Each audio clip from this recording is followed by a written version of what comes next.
waxu droits humains ak rapport Amnesty droits de l'homme te jéggalu très rapidement niñ ko titré l'État mais ci alxames ji met si ci gi Kaba bi muy jàkkaarloog taskati xibaar yi mun nañ jàpp ne dafa jàpp rapportu Amnesty bi ne ko tereet xotti sànni loolu yow noo ko jàngatee ndax mën nga c'est à tort ou à raison waaw man Sidi ci dama ko xam boobu ma nekk ndongo daara ñu yàgg yëngu ci ay mbirum àq ak yelleefu doomu aadama bu jëlee rapport organisme bu toy ni Amnesty malgré tout le respect qu'on lui doit parce que suñu aîné la quand même donc daanaka il a guidé même nos premiers pas de militantisme boobu ay ndongo daara la ñu woon lu changé ci diggante bi lu changé ci diggante bi damay jàpp ni rek daa far xam nga nguur yombut mais ñu ngi doon wax émeutes yu am fii xam nga émeutes yooyu avant moo am c'est-à-dire rapport bu Amnesty bi am na rapport bu ko jiitu muy rapportu Freedom House muy benn ONG américaine bi nga xam ne day saytu ak yelleefu doomu aadama ñooñu ba ñu tegee seen rapport lu ñu wax moom la département d'État wax mais ñooñu ñëpp soxlawuñu woon sax ñu ñuy wax parce que ñun mbir mi dañ ko dund fii dañu nekk ay acteurs yi nga xam ne dañu ko dund fii ci Sénégal premier point bi nga xam ne mën nañ ko jàngat moom mooy dañu jàpp ni liberté fii ci Sénégal dafa dellu ginnaaw liberté yi fi dellu ginnaaw mooy liberté d'expression épisode bu ci mujj fii gis ngeen ko Boubacar Seye la ndaam rapport bi 2020 la woon mais ba léegi ma ngay continuer di woy liberté de réunion et de liberté de réunion bi moom mooy lan et de manifestation loolu yéen a ci teg seen bët fii am na ay pàccu territoire sénégalais bi territoire u capitale bi laay wax yi nga xam ne dañ ko sanctuariser maanaam kenn amul droit manifester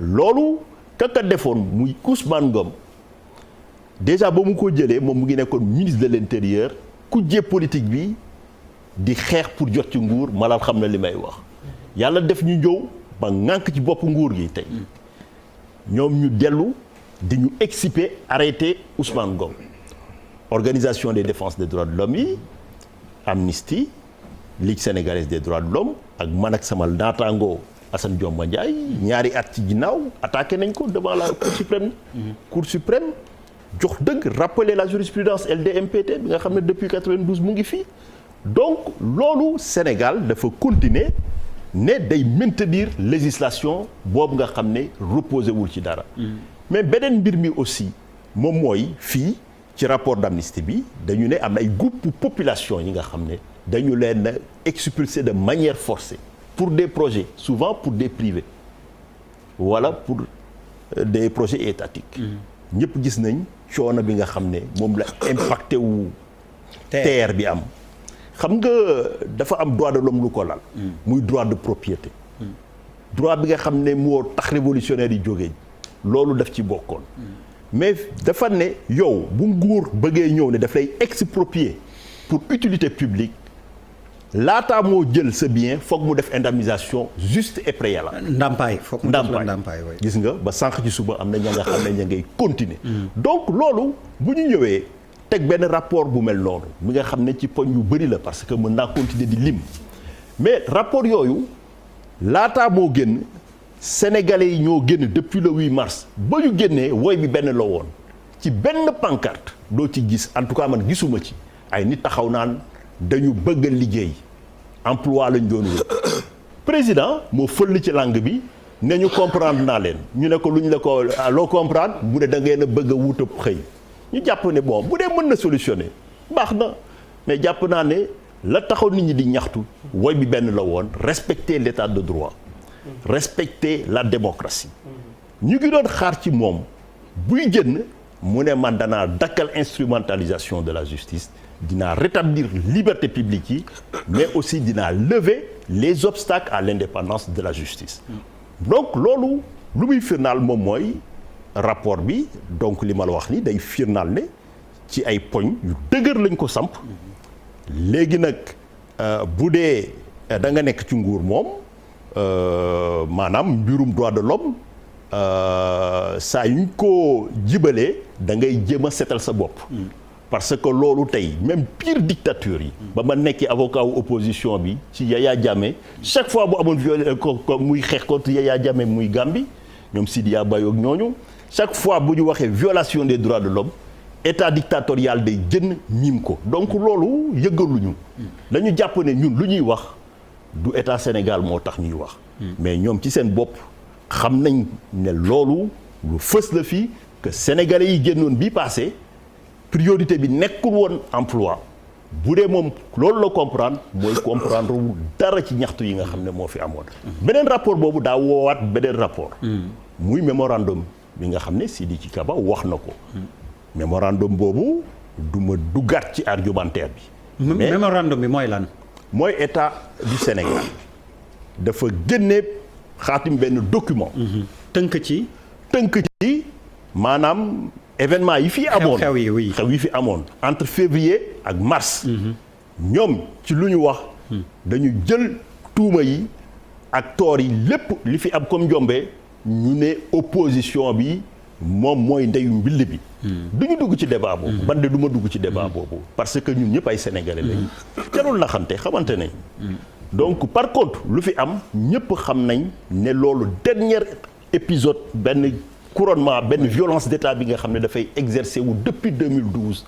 gis nañ fi affaire Adama Gaye gis nañ fi ay nit yi nga xam ne dañuy ñëw fekk leen jaay leen doole seen naataango yi am na ñi nga xam ne dañuy def ay publication ñu attaqué leen donc loolu moo tax ba violence institutionnelle bi dafa demoon ba yegg fenn fi nga xam ne finalement maanaam mosuñu ko ñaan te ñu ngi continuer ñaan ne du fi amaat mais population yi ils étaient comme nu ko déclaration des droits de l'homme waxee contraints à recourir en suprême recours à la révolte moo fi am loolu moo tax ñu njort ne en tout cas état wu Sénégal war na jàngat situation bi indi joyante yi nga xam ne moom la askan bi am parce que jàpp naa ne bu dee ñoom bëgg nañu continuer nekk fii ba 2024 foog ñu dakkal yenn pratique. alors pour mën tënk waxtaan bi da ngay tontu bu dee am na ay laaj ñu laaj leen comme ça ñu mën a gis-gis yëkkati jotaay bi. ñoom surtout politique yi ak société civile dañuy fàtte ne le Sénégal est membre du comité onusien des droits humains. ONU mënuñ leen wax ne suspecté leen de partialité. Le Sénégal a été élu par 188 pays sur 190 membres du comité te pour nga nekk membre du comité bi mooy yow sa dëkk dañ la nangul ne respecté nga les droits humains loolu dañ ko war di souligner. droits humains mooy lan. Maintenant le contrôle des politiques publiques le contrôle des politiques publiques parce que renforcement état de droit la wax ak démocratie. Oui. man nangul naa ko mais dafa am précision yoo xam ne foog ma jox ko contrôle des politiques publiques dañ ko dugal ci référendum bi c'est-à-dire que on diminue le pouvoir de l'exécutif jox ko assemblée mu permettre ko moom muy saytu politique publique yi fu ñu toll xaalis bi ñu ci dugal adéquation impact bi xaalis boobu am par rapport aux résultats yooyu ay renforcement de la démocratie de l'état de droit la dañ ko war di wax. Sur les droits de l'homme, le juge Kéba Mbaye avait écrit un livre, Droit international du développement du droit international. mu ne les premiers droits de l'homme mooy se vêtir, se nourrir et se soigner. suñu état bi ci loolu la nekk ci yooyu parce que boo xoolee couverture maladie universelle boo xoolee filets sociaux yi doyatul du doy mu voilà. Maintenant en ce qui concerne jamono bi ñu toll dafa am yeneen exigence. waaw. En ce qui concerne problème yi mu posé ci justice bi te Sénégalais yëpp di ko posé muy l'indépendance de la justice et cetera il y a eu un comité qui a été mis en place pour la modernisation et le renforcement de la justice aspect yëpp dañ ko ciy discuter beneen rapport boo xam ne defal nañ ko ci te c'est à l'étude malgré effort yi président def ci domaine boobu toujours renforcement de l'état de droit et de la justice mooy parquet financier je pense que économiste Khadim xam na ci dara parquet financier bi léegi dañuy créer un parquet financier boo xam ne dafay saytu ñi nga xam ne dañ luubal alali réew mi. amu fi woon. mais président dafa augmenter budget Cour des comptes. pour que Cour des comptes gën a mën a def yëpp ay renforcement de l'état de droit la. maintenant concernant li nga wax ne rapport bi ñun dañu bokk sooy seet rapport yi bu doon rapport yi rek la ñun suñu réew mi c'est très bien classé moo Ibrahim c'est vraiment rapport bu sérieux la bokkul ak ay Freedom House ak ay kii parce que aussi bëri na ay ONG ak ay société civile yoo xam ne bu ñuy def rapport di épingler Sénégal surtout côté LGBT yi la borom ñaari tur yi.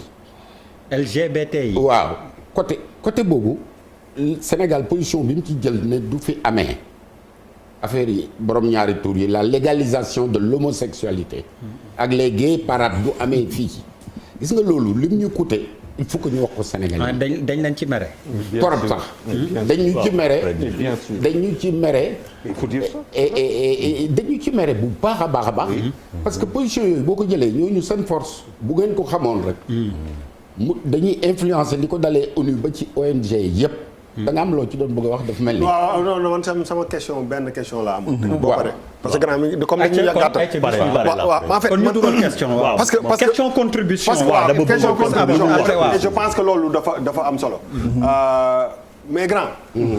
fi nga mujjee génne. parce que man depuis sànq maa ngi koy laaj parole bi. pour poser question parce que aussi il faut ñu comprendre que ni. ñun on a eu à voyager xam nañu un peu li xew ci àddina. li ñu naan géej gi kenn mënu koo téye ak say loxo.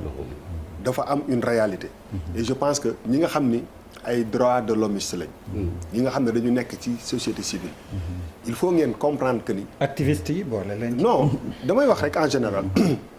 état bi il faut ñu comprendre que ni il faut que ñu xaw a clair par rapport ak yenn position yi et quand bu mu waxee position yi mooy que pour man homosexualité dafa am benn pàcc bu rëy bu mu jël maintenant ci affaire bi ci tout ce qui est jugement bi ñuy am ci droits humains et des fois aussi il faut que ñu am courage affronter ko pourquoi je le dis parce que tey jii nii robinet bu tëj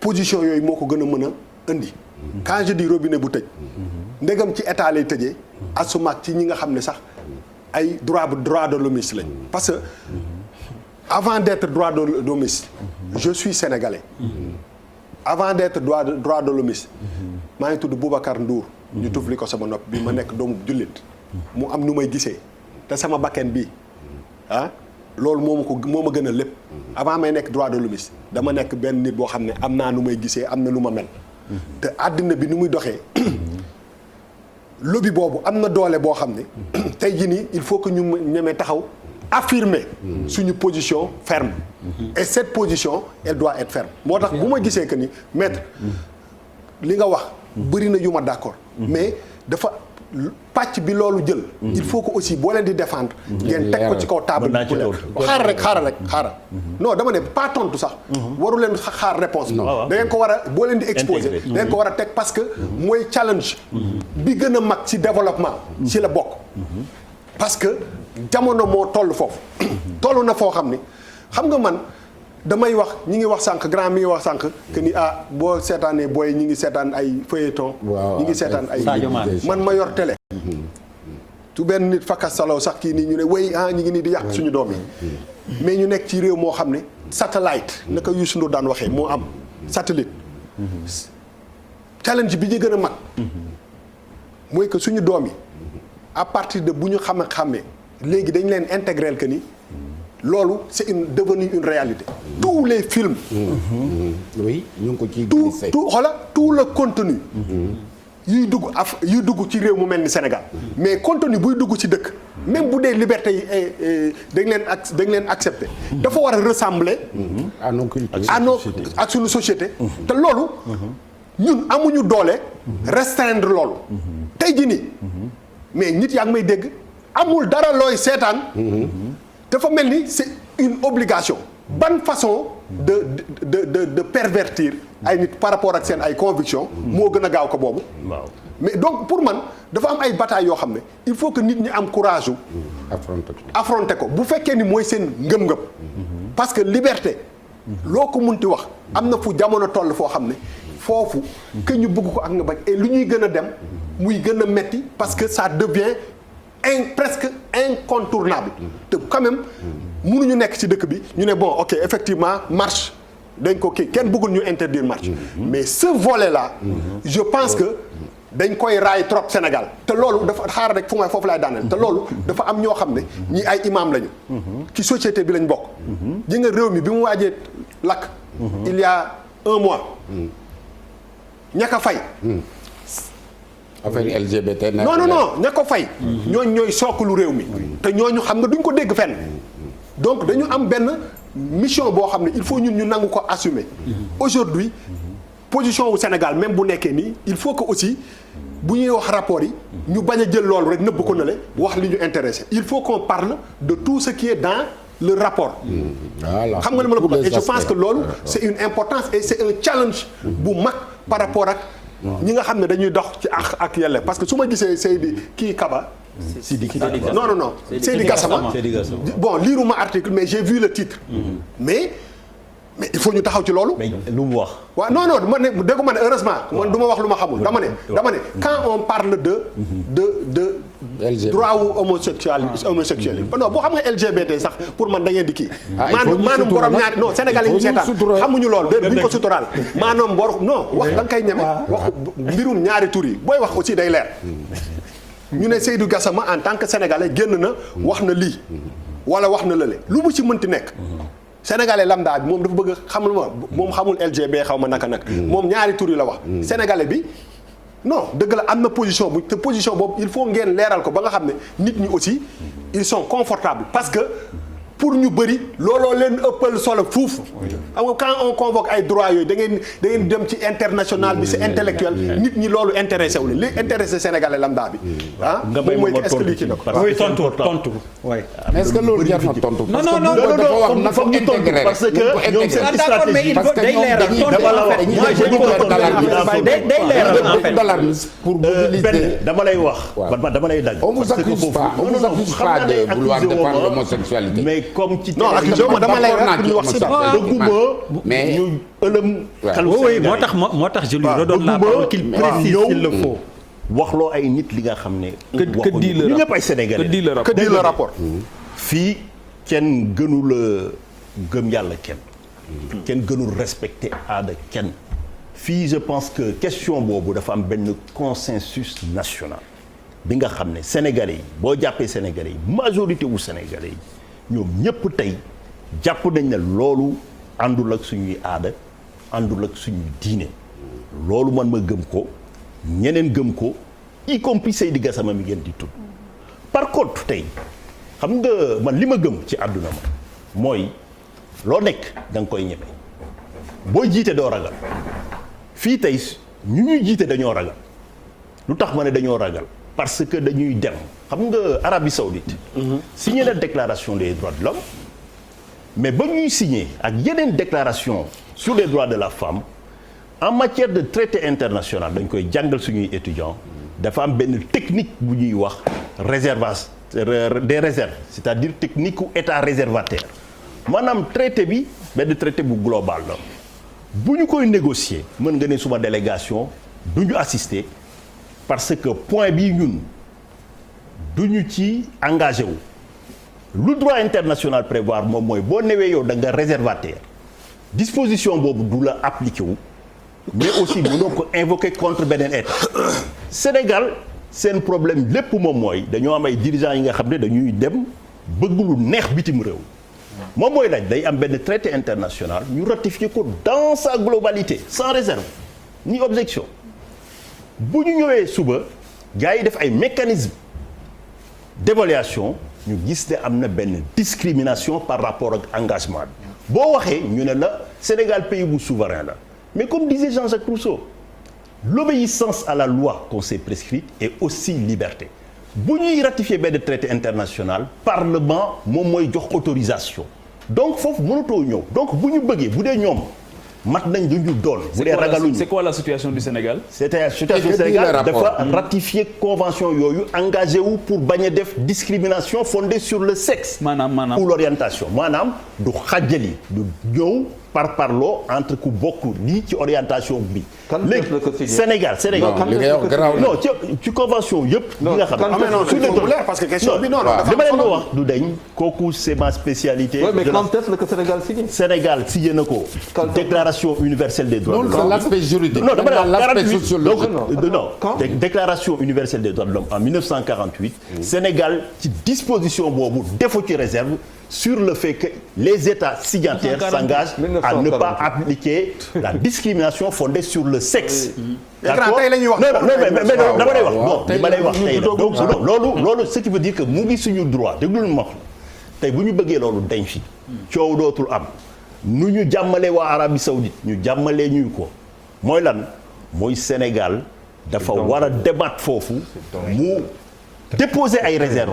léegi suñ ne loolu àndula suñu. léegi ba jeexal. léegi suñ demoon tey état bi nag tey état bi dañu am ñaari woy yi nga xam ne moom la ñuy servir sénégalais bu ñu demee ba amatuñu lu ñuy wax moom gis nañ ko ba événement yi amee ñu ne ñu dafa am ay forces occultes xam nga bu ñu demee mbirum terroriste ba nekkoon naa.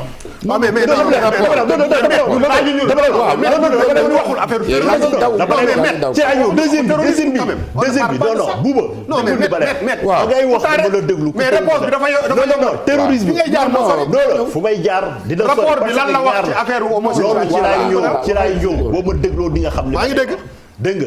te boo waxee ñu ne daa am ñu dugg xam nga état bu demee am ay services de renseignement ñu ne am nañ ay forces occultes yu ñëw opérer ci diggu capital delluwaat kenn arrêté wu ci kenn mooy loolu soit amul wala ñoom war nañu xoolaat seen toogaay. deuxièmement moom mooy boo waxee yëfu droit de l'homme ñu ñëw bu ñu bëggee jaxasee affaire bi ñu dugal mbir mi ne loolu pàcc la ci point la ci gis nañ ko ci rapport yi. mais ñun ñëpp ay sénégalais. comme ni ma la wax yeneen question yu ma la jox. ci liberté la. est-ce que les droits de l'homme sénégalais wax fa dëgg avec beaucoup de respect man comprendre ma dara si nga wax. mais boo ma dégloo di ngeen wax. man sama problème ma ne sama problème c'est pas l'homosexualité. sama problème xam nga lan la. waxal pourquoi on sanctionne le Sénégal. pourquoi les rapports les rapports les rapports léegi foofu laay jeexalee. et la raison fondamentale. non déglu ma bu dee boo ma dégloo di nga xam lu rapport. waaw mais yaa ngi dem ci terrorisme. est-ce que notre Sénégal dans ce rapport là. est-ce que notre Sénégal y a pas de note par rapport. waaw dama ne est-ce que attaque ni ñu attaqué nii. épinglé est-ce que cette question a été soulevée dans ce rapport. Cette question a été bien soulevée dans ce rapport. lu ñu wax noonu. wax yu dañ koy légaliser. mais déglu ma wax non ñëpp ñu poser ay questions non mais suñu problème mooy que yow boo ñëwee di présenter. non da nga yooyu ba nekk ci pour défendre yooyu. that's a $1 million question. je pense que vous êtes. non déglu foog mbir mi leer. oui foog mu leer. non mais ñëpp mënuñu poser question.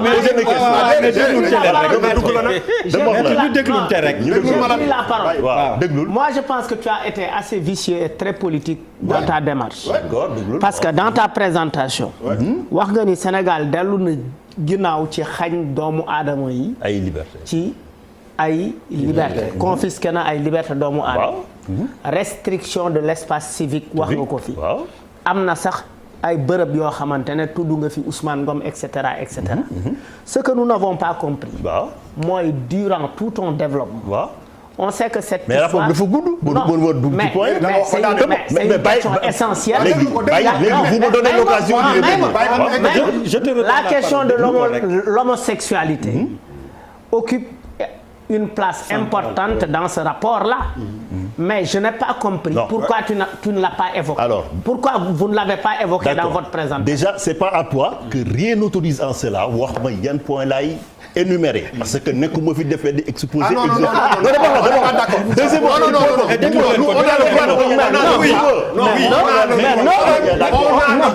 non est-ce que bëgg ngeen xam lu rapport bi wax parce que da ngeen di xëy di gas avant. on a donné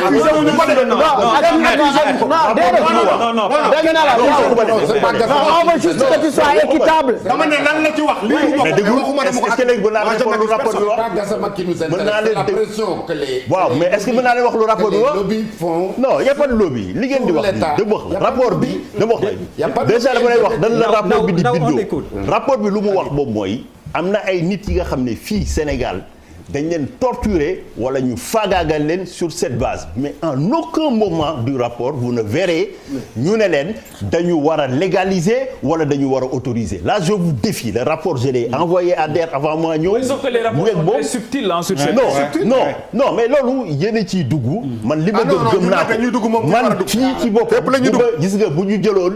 du ñu légaliser ñun suñu position dafa claire. li ngeen gëm la ñu gëm. par contre li ma wax. moom mooy tey Sénégal moo opposition bu équivoque bi nga xam ne juridiquement mën nañ ko sanctionner parce que traité international boobu mais lu tax defuñu réserve combien de juristes sont là ici dégg nañ la Charles Faye mais bu ñu on était à la colonisation. non nekkul 48 non on n'était pas Charles la déclaration universelle le Sénégal l'a ratifié en 60 mais sanctions juridiques mais il y a beaucoup de choses qui ont évolué entre 60 et maintenant. position boobu léegi ma jeexal pour jeexal parce que fii dañuy ñëw di tam droit de l'homistie pour déplacer débat bi alors que ñun ñëpp tamu leen de dañ leen non dafa am ay mots d'accord on a le droit de poser des questions Bouba am nga droit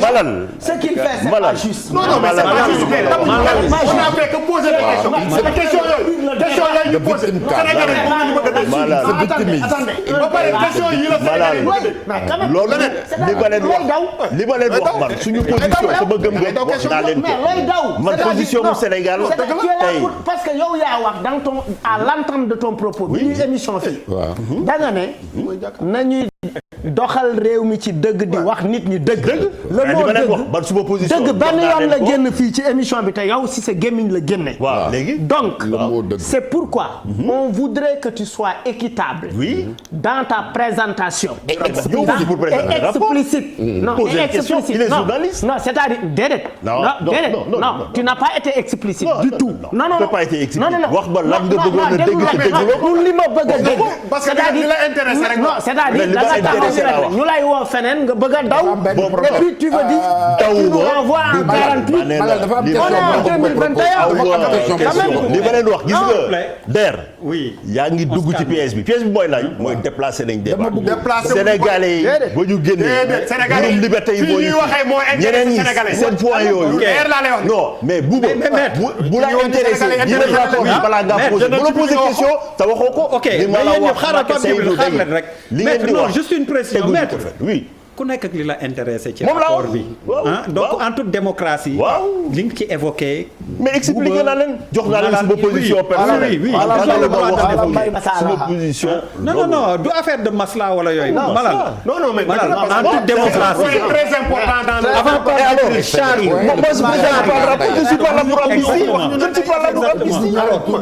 la parole à Charles LGBT ñeenti tur la du ñaari tur. loolu Habib s'il vous plaît je donne la parole intéressé mooy liberté publique yi yeneen yi ñoom duñ ma imposer sama agenda su dee ñoom mais imposer leen polygamie Habib imposé wuñu la parole à Charles s'il vous plaît parcours toi li ma gëm naa ko ñoom gëm nañ lu ñu gëm bu ñu bindee rapport Amnesty International wax ko man point yi nga xam ne ñoo soxal Sénégalais yi boobu dama jàpp ni tey. am na concession la parole à Charles mais man lu ma gëm wax naa la ko. après sama position wax naa la ko. léegi nag nga bëgg ba defar s'il vous plaît. alors la parole à Charles. Je relevais 4 points dans votre discours qui m'ont fait waaw choc. benn bi mooy balaa ñuy entamé da nga ne fii ba 2024. Il y a une véritable menace. Ce qui a été fait ici, c'est un appel à l'émeute. Il y a quelques mois sur le quelques semaines sur le un appel à l'émeute. C'est ce qui a été fait. Ñu bëri souffrir si. les Sénégalais aujourd'hui il faut savoir qu'ils sont à l'extérieur ñu bëri bu ñu leen bëggee indiwaat Sénégal surtout ñoo xamante ne ils sont en situation irrégulière la première chose qu'ils disent ils sont homosexuels. boo ko waxee rek droit d'asile am ñu enclenché. et dès qu'on enclenche le droit d'asile on suspend toute la procédure. Et du coup bien entendu cela va alimenter les études. boo xoontee parce que le Sénégalais est l'un des plus grands voyageurs qui existent. dëkk ba mu munti dem boo ko bëggee jël muy Allemagne wala muy feneen États-Unis ak feneen mu ne la man je ne peux pas retourner je suis homosexuel et si je vais là Sénégal dellu Sénégal prison lañ may yóbbu. ça devient quelque chose contre le Sénégal loolu ça nourrit les rapports. il faut le dire. les rapports c'est pas des enquêtes qui sont faites.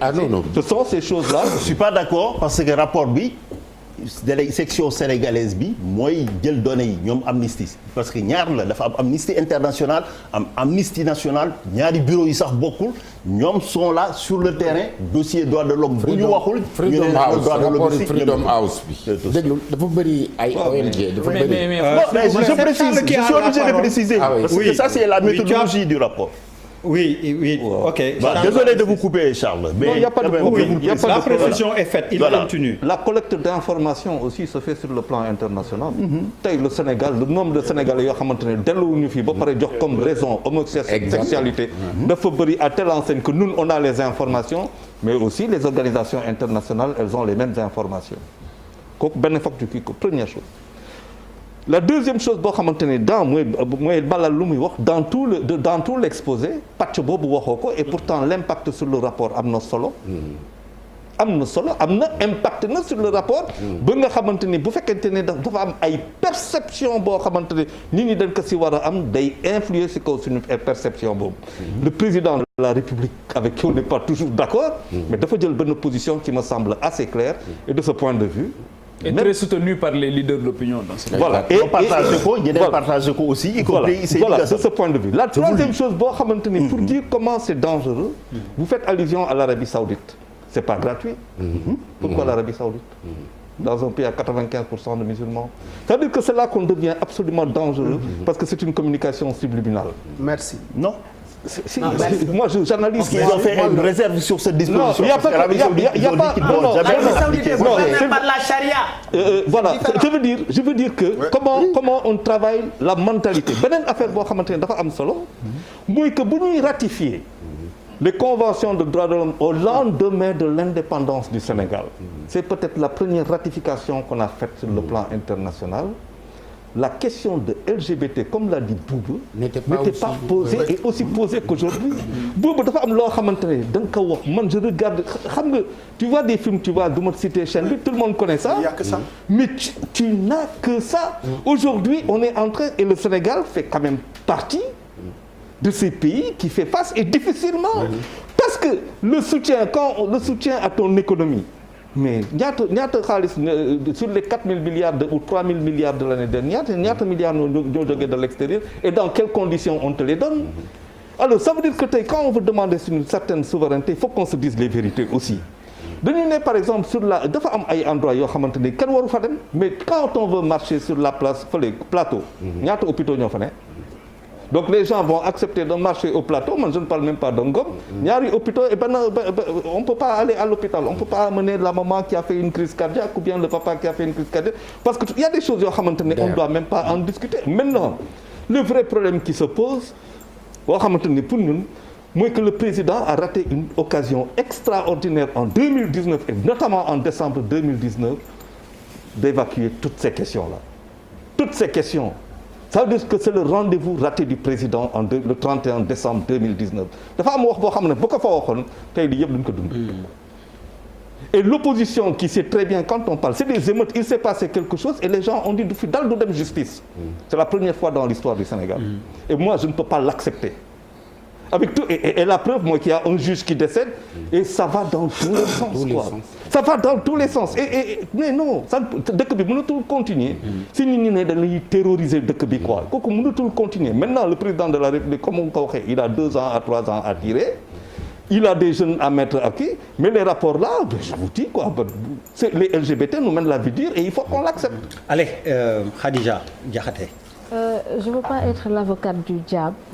Mais c'est comment docteur maître Tine Abdoulaye Tine. Maître Tine bashing bu ñu ko def c'est trop. Il faut savoir aussi qu'il n'est pas l'auteur de ce rapport. Absolument. Vraiment. Donc il est là juste en fait pour interpréter. Je suis invité surtout. Exactement. Je suis pas là pour amnistie. ñi ngi koy clash mais comme si. non mais non non non dafa am loo xam non tey nga tontu rek. non xoolal non xam nga lan tontu non xam nga lan moo nekk mënuñu nekk fii ci émission bi toog am suñu ay questions yoo xam ne moo intéressé le Sénégalais di ko poser nga ne dañ kenn clash ko on n'a pas besoin de clasher ko pour question yi nga ko posé fii ba 50 ans boo gisee 10 Sénégalais 9 yi boobu daf leen intéressé donc on n'est pas là pour le clasher waaw mais non tu peux pas le dafa bàyyi ko rek mu waxal boppam quand même. Mais on vous a donné des réponses aussi. Vous avez posé des questions, on vous a donné des réponses. mais bashing non c'est les mots ont leur sens dafa am benn mot bu ay mots yoo xam ne boo ko utilisé. Khadija non c'est vrai. Il n'est pas l'auteur de ce rapport. tey rapport bi c'est vrai que place homosexuelle yi place LGBT ça intéresse tout le monde ñëpp a siy wax mais il ne faut pas en fait se baser sur ça seulement pour interpréter tout le rapport il y a d'autres points très intéressants yi nga xamante ne comme li ngay wax sax d'autres points comme mais les points qu'il a cités on en a discuté ici. même point yi ko ci intéressé lay wax. Avant l'émission je t'ai envoyé tous les points. oui mais bien sûr. mais ku ci nekk mais xoolal ñoom it loolu. oui ma ñoom looloo leen intéressé. yow looloo leen intéressé. mais c'est que lépp ñu intéressé. dafa am lu mu tëb moo leen intéressé dafa am lu mu tëb te tey ko ma nekk défenseur u cause wala ñun loolu intéressé waaw bañal loolu Khadija bàyyi leen Khadija. mais non il faut pas qu'il nous accuse de bashing. Khadija moom itam tontu rek. mais bashing bi am na ay mots yoo xam ne duñ ko nangu. leer lañ ne wax. Khadija il y a des bismillah. points intéressants yi nga xamante ne mi ngi ci biir rapport bi war nañ ci mën a wax comme bëri na lire nga moi j'ai parcouru le rapport franchement comme lan. on ne peut pas attendre ce rapport là li rapport bii bu fekkee moom la ñuy xaar pour pointer du doigt certains problèmes mais ñun nañu gas suñu bopp ñun ñëpp ñu suul bu jeex non on n'en a pas besoin ñun l'Assemblée nationale lu nekk ci rapport yëpp ñëpp gis nañ ko lépp lu nekk ci rapport mais man je me dis il faut pas créer le sensationnel tey am na ay points yi nga xamante ne wax nañ ko débattre nañ ci je pense que c'est déjà réglé wax nañ ko tegee nañ ko de côté faut pas à chaque fois rapport suñ ko tegee chaque fois rapport suñ ko tegee ci wàllu qu'est-ce que le rapport nous apprend mais lu mu ci wax yëpp xam nañ qu'est-ce ko que le rapport nous apprend est-ce qu'on doit attendre le rapport pour débattre de ces points yi nga xam ne chaque jàkkaarloo yooyu la ñuy waxtaanee bah non mais comme quel point mais comme quel point moom ma jaaxal. point yi ñu ci wax c'est intéressant je dis moi j'ai pas vu de nouveauté mais même point bi ñuy débattre nii débattre nañ ko ñaata yoon. waaw mais combien de fois non damay ne faut pas tout le temps revenir sur le même chose pour créer le sensationnel. c'est mon avis c'est mon avis. c'est sama xalaat c'est récurrent donc les autres points aussi sont récurrents les autres points aussi sont récurrents les autres points également non toi ce que tu dis c'est dangereux les autres points aussi sont récurrents parce que pardon rapport bi OSIDEA de mën na ko xanaa OSIDEA dépassé na rapport mais franchement OSIDEA mooy la respecter le travail des gens fii kaay ma wax la dara damay yokk dara damay yokk respecter le travail OSIDEA tous les jours il est dans les gardes à vue les commissariats am na benn discours gis nga ñun ci réew mi la xamal la gis danaa maa la mag fuuf dooma du yow yaa may tàgg li may wax dafa am solo mais laisse-moi terminer dama ne yàllaa fi ne moi man Bouba Ndour laa tudd maa ngi nekk sénégalais damay wax li ma xalaat gis nga amuma pression boobu am na ñoo xam ne seen wax ci thème ci pàcc bi il faut mu modérer xoola tout ce qui tourne sur le financement qui vient d'ailleurs tu es obligé d'être modéré moi je suis libre je dis ce que je pense je n'ai insulté personne li may wax ci olof laa koy wax non maa nga tudd Boubacar Ndour sama maam lañ ma tuddee je suis libre je dis ce que je pense dama ne la wax ji am na ñoo xam ne duñ ci sore engagement bi ñuy am pour wax ni wéy nit ñi nañu doom assemblée nationale taxaw taa ci grille bi engagement boobu la ñu war a am sur tous les points parce que avant tout man je suis un sénégalais am naa lu ma gëm te loolu man je peux le défendre mais am na benn kii boo xam ne Khadija def ndànk rek c'est bon allez-y. Non vas-y. moo gën de Vas-y. man le rapport je l'ai parcouru.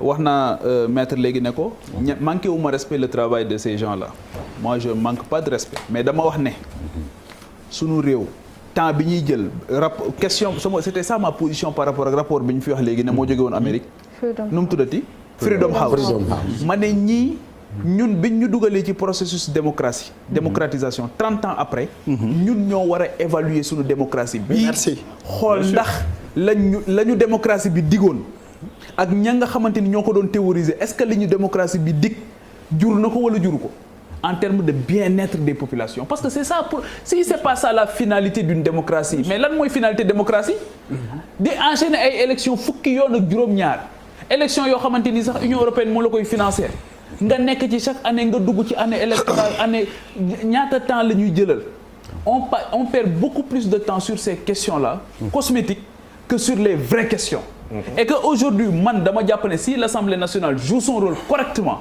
si la justice joue son rôle correctement mais pour man c'est une honte ñuy xaar rapport yi pour débattre de certaines questions yoo xamante dafa engagé suñu dund ak suñu ëllëg et que li mu wax ni par rapport ak li mu wax aussi dafa am une part de vérité maître Tine nos états aussi sont très ambigus souvent clarté bi nga xamante ni moom la ba ci fi mu ne nii bu ñuy wax li ñuy wax ci olof ak li ñuy wax ci français du doon benn da ngay xam ne lii dafa am ñu ko destineel lii tamit dafa am ñu ko destineel ndaxte bu ñu eggee am na foo xamante ni bu ñu fa eggee mais feeñ na fii ci procès Karim Wade bi ñu recevoir ci bi ñu le comité des droits humains bi ñu recevoir au niveau de Genève ci comité groupe de travail bi mais gis nga la ñu fa doon wax ak egg nañ sax ci ne d'accord nañ mais le magistrat dem na def position ñoom ñu dàq ko mais bi mu ñëwee fii mais Pape Djibril mais ci mbir mi moom waaw mais jusqu'à preuve du contraire gouvernement Sénégal waaw damay continuer mais taxaw nañ sax taxawaay boo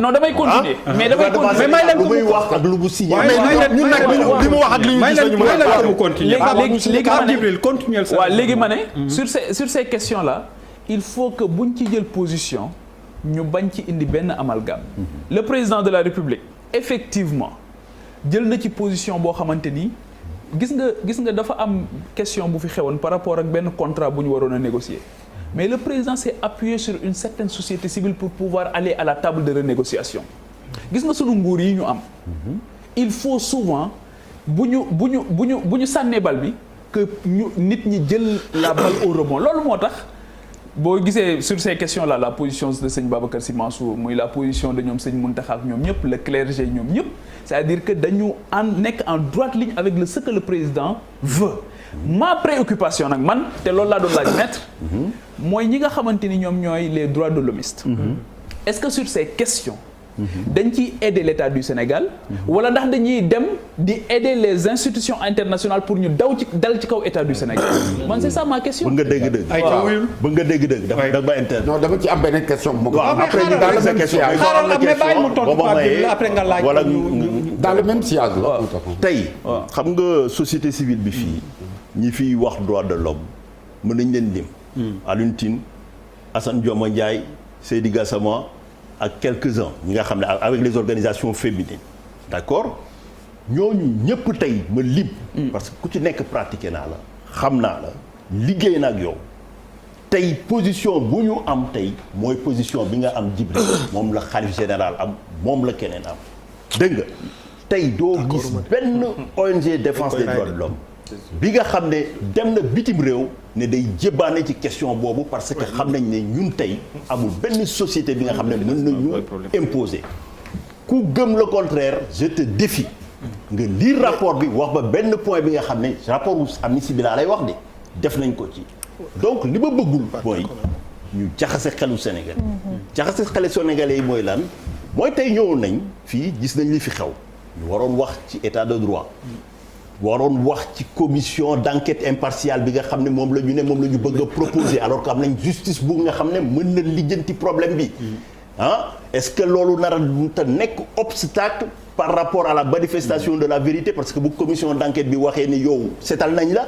alors que justice inculpé na la loolu day indi coow alors que commission d'enquête recommandation cote la mën a def tey saa waay parce que pouvoir bi est mal à l'aise par rapport aux droits de l'homme génne na LGBT comme ñu ñu waxoon tam ba dëkk bi ciwee ñu ne daa am ñu infiltré woo ay mais LGBT bi état génnewu ko ñun Sénégalais yi ñoo non mais débat bi lu fi génn non xam nga ko mu yeggali xam nga lan lañ dul d'accord xam nga lan lañ dul d'accord du moom moo fi indi question bi yow da nga def sa présentation moom présenté jël ko teg ko ci ko table ay Sénégalais lañ ko ñëpp voilà il faut qu'on soit clair Bouba faut qu'on soit d'accord ñun ñëpp ay Sénégalais lañ fii kenn mënu fi nax kenn kenn mënu fi woote lu kenn amul maître ñu déglu ko après je reviens à toi leeral ci affaire yi lobby LGBT yi yooyu su ma yoon nekku ci waaw xaaral waaw mais nañ ko déglu rek mais waaw mais voilà mais nañ ko déglu nañ ko déglu la yow sax intuitif personnel waaw waxuma Seydi Gassama waxuma waaw kon waxal ak DER loolu moom bu ma ko non bàyyi wax ko xam nga lu boo animé man wax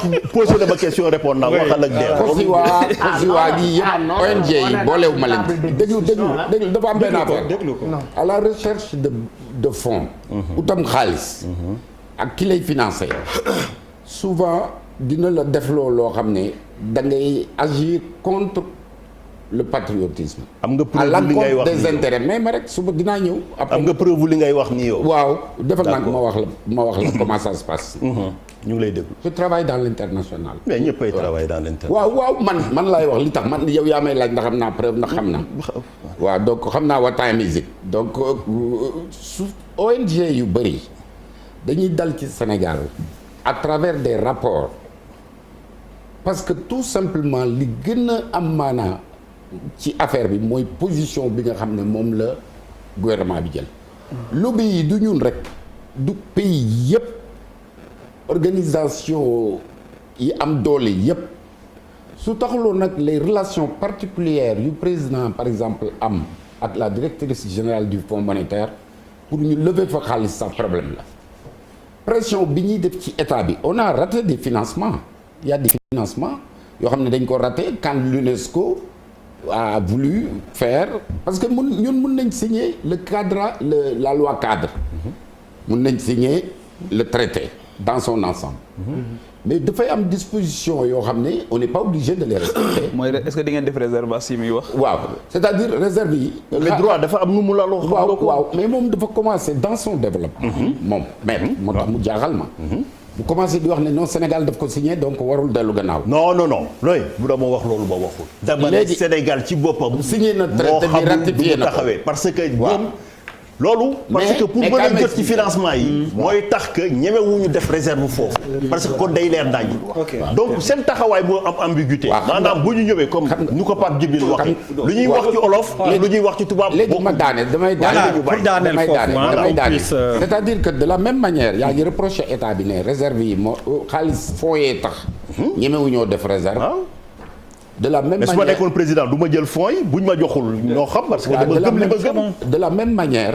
yéen ONG yi. non du ma ONG. non waa déglu ONG yi ak certains partis politiques. bokk ma ONG. non xam naa ko même mais leader de parti nga. waaw mais léegi nag le leader de parti. ak parti politique yi pour ñu défendre certaines causes. mais yan parti notamment actuellement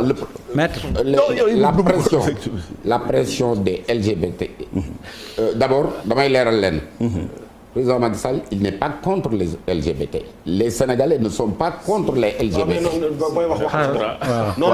waaw non xam nga lan lay wax xam nga la moo tax déedéet xam nga lu tax grand xam nga bul wax les Sénégalais sooy wax.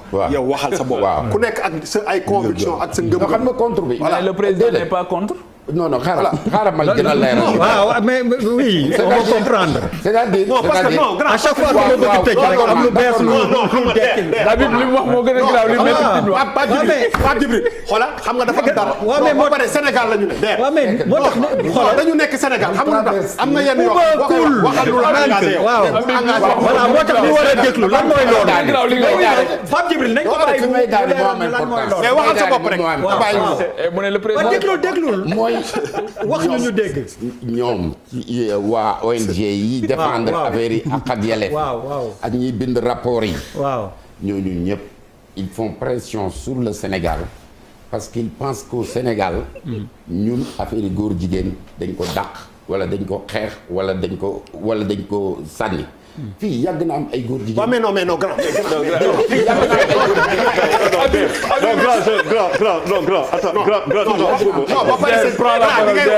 li ngay wax ni c'est très grave ah. c'est grave non Charles duñ ko nangu ci émission bi. non li ngay wax ni. mais lii la maître Tine doon wax léegi. góor jigéen doon leerul. góor jigéen doon raison à maître Tine. non lu muy wax askan bi ak li ñuy wax pour seen doom dafa am loo xamante ne non s'il vous plaît bu Khadim waxul depuis s'il vous plaît waaw mais attendez Khadim ba léegi waxagul. je veux juste dire quelque chose loolu tax ma ne il faut réagir quand il le faut et à temps parce qu'après c'est trop tard affaire yi on ne fait pas dans la stigmatisation. Exact. Voilà, c'est ça. Toute la question dafa simple. Voilà. Quel est l'impact LGBT dans ce rapport? Voilà. Et en intellectuel yoo xamante ne que nous sommes. war nañ ko mun a analyser. affaire bi fële. ça veut dire que je me dissocie man su ma poste casquette politique ma jël ko teg ko fële. mu ne que kii ñu toj ko et c'est ce qu'on est en train de faire depuis tout à l'heure. peut-être que ça va c'est véhément avec tout. mais dëgg bi mooy que aujourd'hui on doit se poser une question centrale. Le lobbying et le LGBT qui est devenu la 4e religion au monde. ban impact la am dans les rapports. Mais je suis désolé mënuñu président Macky Sall mënul gën a. non baal ma rek nga baal ma rek damay jël. mënuñu gën a ferme sur ce point là.